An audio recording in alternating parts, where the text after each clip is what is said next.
Mesdames et messieurs, chers congressistes, recevez par ma modeste voix le salut chaleureux de tous les opprimés du peuple camerounais.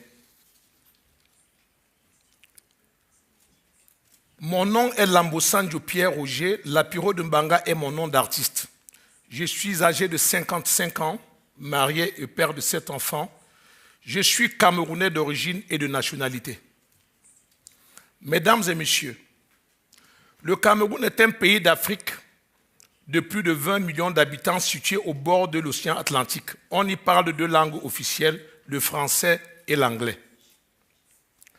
Le Cameroun, mon cher et beau pays, est médaillé d'or olympique de football à Sydney, où il a battu en finale le Brésil. Le Cameroun a donné naissance à une triple médaille d'or olympique du saut en longueur. Le Cameroun a participé plusieurs fois à la Coupe du monde de football et a battu en 1990 en match d'ouverture l'Argentine, champion du monde en titre avec son véloce et tout-puissant Diego Maradona. Le Cameroun est un pays producteur du cacao, du café, de la banane, du coton, de l'EVA, du fer et son bois est particulièrement très sollicité. Le sous-sol camerounais contient le pétrole, l'or, le diamant, le manganèse, le bauxite et l'aluminium. Mesdames et messieurs, le Cameroun, mon cher et beau pays, a aussi été pendant 2 années consécutives classé premier pays au monde, hélas, de la corruption. Parce que vous savez tous qui je suis et que vous savez que j'ai souffert injustement en violation flagrante de mes droits dans mon pays, je n'ai plus besoin de revenir là-dessus. Du fond de mes cellules dans les différentes prisons du Cameroun où j'ai séjourné, j'ai suivi avec beaucoup de bonheur toutes les campagnes que vous avez menées à travers diverses chancelleries pour faire pression sur le gouvernement camerounais dans le but d'obtenir ma libération. Pour cette raison, l'honneur que j'ai d'être invité à Oslo Freedom Forum me donne l'occasion de remercier très sincèrement Ole Reitov, Maran Tionnet, Lina Vigier, professeur Kwame Kari du Ghana, Vigier Guitar, Free Muse, PEN International, Freedom Now, Freedom to Create Price, Human Rights Watch, le sénateur Richard Dorbin des États-Unis d'Amérique, Emmanuel Chatué, Niem Popoli, Michel Michaud Moussala et une pensée à mon frère, ami et camarade combattant Puss Ndiaou qui est mort. Les artistes Mewe, Lokwa Kanza, Lamine Touré and the Afropop Band, Massa Tok Tok, IPP Awilo, la presse ainsi que les religieux de toutes les obédiences au Cameroun qui n'ont pas cessé de prier pour moi. Tellement la mobilisation était énorme que sûrement j'en oublie de citer quelques-uns, mais Dieu sait combien la place que tous ceux qui ont œuvré pour ma cause, je veux dire la cause de la liberté, de la vraie justice et des droits de l'homme ont dans mon cœur. Une autre raison a motivé ma venue à ce forum des libertés d'Oslo. C'est celle de venir ici devant cette auguste Assemblée mondiale des défenseurs des droits de l'homme lancer un profond cri de cœur de l'homme de la rue camerounais qui est une alerte que j'ai intitulée SOS, droits de l'homme et liberté en péril au Cameroun. Le Cameroun est, de mon point de vue, un mont volcanique en ébullition dont l'éruption sera incontrôlable si rien n'est fait d'ici là. Pour cela, je me dois de dénoncer de toutes mes forces la manière dont le pouvoir en place au Cameroun depuis 1982 foule au sol les droits les plus élémentaires des populations afin que la communauté internationale en ignore. Étant moi-même une victime de ce système, je suis ici en tant que l'ambassadeur des millions de sans-voix de mon pays et aussi la voix de ceux qui croupissent sans aucune dignité humaine dans les prisons infectes et surpeuplées camerounaises. Sur ce, chers congressistes, je sollicite vivement votre intervention auprès de toutes les institutions internationales pour qu'elles exercent des pressions de toute nature sur ce régime fantoche, autocratique, dictatorial et sanguinaire de Paul Biya, pour que cessent les crimes contre l'humanité dans ce pays où la jeunesse, traumatisée par les agissements barbares du pouvoir, n'a plus aucun repère. Depuis environ 25 ans, je critique le régime de Paul Biya dans mes chansons, et ce avant l'avènement du multipartisme, et aussi bien longtemps avant ce qu'il appelle la démocratie avancée, et qui, à mon avis, avance beaucoup plus vers les chiottes que vers la liberté. Ce que mon frère et ami Célestin Monga avait appelé en son temps la démocratie truquée. J'ai toujours eu des mots très durs sur la gestion calamiteuse de mon pays par le pouvoir en place. Ma chanson intitulée « Constitution constipée » n'a été que la goutte d'eau qui a fait déborder le vase, parce que Paul Biya, au pouvoir, sans partage depuis plusieurs décennies, était prêt à tout faire pour modifier la Constitution et s'y maintenir malgré son âge avancé qui est de 80 ans à ce jour. Il fallait absolument, d'une manière ou d'une autre, me faire taire et enlever cette chanson du circuit. C'est ainsi que Paul Biya a mis en mouvement son arme fatale, cette arme qu'il utilise sans ménagement contre ses adversaires politiques, les leaders d'opinion et les journalistes pour les mettre hors d'état de le nuire. Oui, j'ai eu droit au déclenchement de la machine à broyer de Paul Biya. Cette arme fatale et machine à broyer de celui qui se prend pour Dieu, made in Cameroun, n'est rien d'autre que la justice. Mesdames et messieurs de la défense des droits de l'homme au Cameroun, le président de la République se sert de la justice qu'il manipule à sa guise pour condamner des innocents à la peine de prison à vie. La justice est aux ordres du premier et super magistrat Paul Biya, le Machiavel des temps modernes. Étant le président du Conseil supérieur de la magistrature, c'est lui qui note, nomme et révoque les magistrats. Vous comprenez donc que sa démocratie avancée ignore la notion de séparation des pouvoirs. Le Cameroun est mondialement connu comme un pays où les droits de l'homme ne sont pas respectés, et les rapports de Amnesty International abondent là-dessus.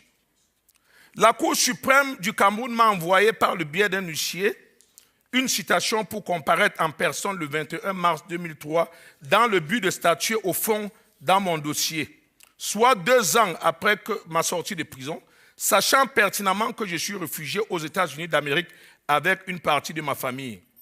Je veux bien connaître la raison de cet intérêt subit à vouloir absolument vider mon dossier maintenant que je suis déjà libéré. Or, en ce moment bien précis, des détenus croupissent dans des prisons en attente de l'ouverture de leur dossier, pris en otage à la Cour suprême depuis plus de 16 ans, à l'instar du franco-camerounais Michel Thierry Atangana.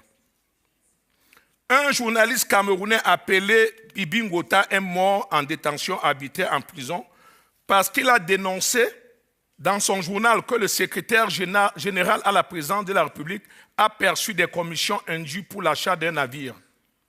Le ministre de la Communication, qui s'autoproclame porte-parole du gouvernement, s'est empressé de faire une conférence de presse où il a déclaré que ce journaliste est mort des suites de sida, violant ainsi un secret médical au cas où ce journaliste souffrait effectivement de cette maladie.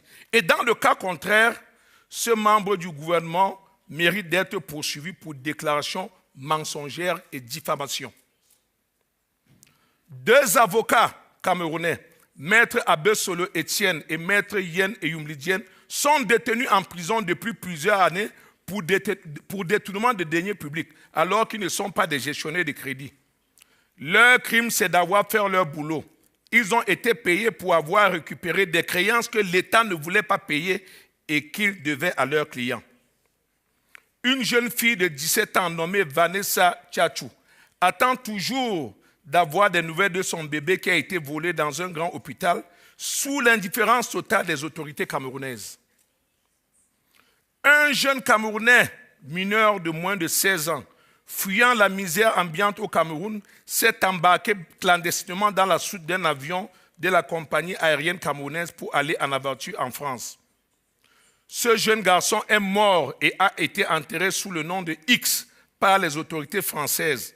Malgré tous les appels qui ont été faits aux autorités camerounaises, elles n'ont pas daigné lever le petit doigt. Les étudiants camerounais misèrent en Chine depuis un certain temps déjà parce que le pouvoir camerounais ne trouve aucune utilité à régler leurs bourses d'études. Les services de l'ambassade du Cameroun à Washington squattent dorénavant dans la résidence de l'ambassadeur pour avoir été éjectés de l'immeuble qu'ils occupaient pour loyer non payé.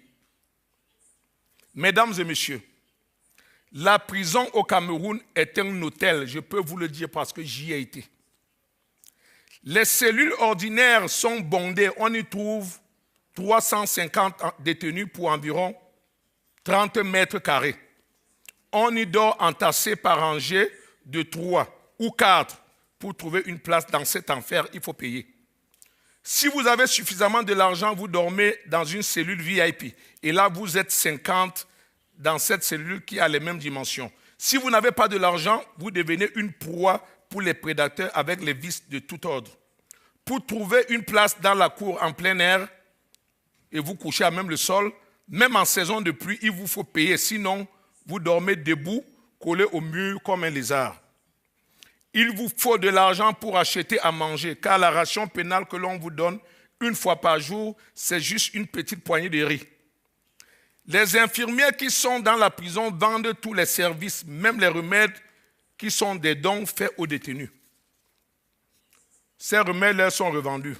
Sans argent, la prison est un mouroir où les détenus meurent tous les jours par manque de soins, alors que la communauté européenne donne des subventions pour les prisonniers. Cette subvention est partagée par les responsables de l'administration pénitentiaire. Le Cameroun, mon cher et beau pays, mérite son double titre de champion du monde de la corruption. Ce double titre est bel et bien réel et les plaintes portées devant la justice française par des associations camerounaises contre le président de la République du Cameroun pour bien mal acquis en sont la preuve. Mesdames et messieurs, le pouvoir dictatorial au Cameroun depuis l'indépendance n'a jamais été élu sur la base d'élections libres et transparentes. Et pour s'imposer, il sème la terreur au sein de la population. C'est ainsi que les éléments de différents corps d'armée patrouillent dans tous les coins des grandes villes, y compris dans les bistrots, avec les armes lourdes de guerre en main pour intimider la population. Les Camerounais qui essaient de lever la voix, les chanceux sont jetés en prison sous des fallacieux motifs de délits de droit commun, taillés sur mesure, comme cela a été mon cas. Comme c'est le cas de Eno Meyemese, candidat recalé à la dernière élection présidentielle. Et comme c'est le cas du maire Paul-Éric Kinge, qui est pourtant un élu du peuple et qui est victime d'un acharnement judiciaire eu égard à la multitude de procès, tous bidons, que le pouvoir qu'il a pourtant loyalement servi lui coule à la peau. Les malchanceux sont littéralement massacrés par les commandos armés, comme ce fut le cas lors des émeutes contre la vie chère de fin février 2008 pour lesquelles j'ai été largué en prison, qui ont fait plus de 100 morts pour les organisations de la société civile et 40 morts pour le gouvernement. Pour le régime de Paul Biya, tuer 40 personnes qui ont manifesté contre la vie chère est normal. Il n'y a pas de quoi fouetter un chat. Par conséquent, cela ne mérite pas l'ouverture d'une enquête indépendante afin que les responsabilités des uns et des autres soient établies, pour que les fautifs soient punis et les victimes dédommagées. Mesdames et messieurs, chers congressistes, voilà la situation des grandes réalisations sur les droits de l'homme dans mon pays, le Cameroun, à ce jour. Merci de m'avoir suivi. Thanks to Oslo Freedom Forum. God bless you.